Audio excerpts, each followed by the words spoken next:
پاک پتن سے ڈسٹرکٹ رپورٹر سید نعیم عسکری کی رپورٹ کے مطابق پاک پتن کا سراب گوٹ 19 ایس پی منشیات کا گڑھ بن گیا۔ ڈی ایس پی صدر اور تھانہ صدر کے ملازمین ماہانہ منتلیاں لینے میں مصروف۔ تفصیلات کے مطابق منشیات کے عالمی دن کے موقع پر 19 ایس پی کے محب وطن سماجی رہنماؤں نے نام صیغہ راز رکھنے کا کہہ کر 19 ایس پی کے منشیات فروشوں کی تفصیلات بتاتے ہوئے لسٹ جاری کر دی، جن میں مشہور زمانہ منشیات فروش وکیل گجر، اقبال گجر، شیدہ ڈوگر، منظور عرف جورا، ہارون بھٹی، اللہ دیتا گجر، آصف عرف اچھو بھٹی، علی گجر، عمران گجر، جاوید عرف جویدہ گجر، مختار عرف پہلوان گجر، عباس عرف کالا ڈوگر، صادق عرف ساکی گجر، اللہ رکھا گجر، سرفراز گجر، لیاقت گجر، جگہ ڈوگر، اقبال ڈوگر، آصف بھٹی ولد رزاق اور شرافت ڈوگر وغیرہ ڈنکے کی چوٹ پر دن دہاڑے لاکھوں روپے کی منشیات فروشی کر رہے ہیں۔ یہ وہ لوگ ہیں جن پر درجنوں منشیات 9C کے مقدمات درج ہیں۔ پولیس تھانہ صدر کی گرفت میں یہ لوگ کیوں نہیں آ رہے؟ بعض منشیات فروشوں کا کہنا ہے کہ ڈی ایس پی صدر اور صدر پولیس باقاعدگی سے ماہانہ منتلی وصول کرتی ہے،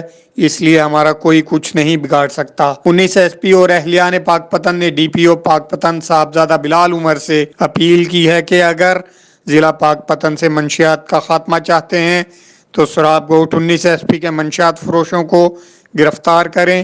اس طرح پاک پتن سے منشیات کا خاتمہ ممکن ہو سکتا ہے۔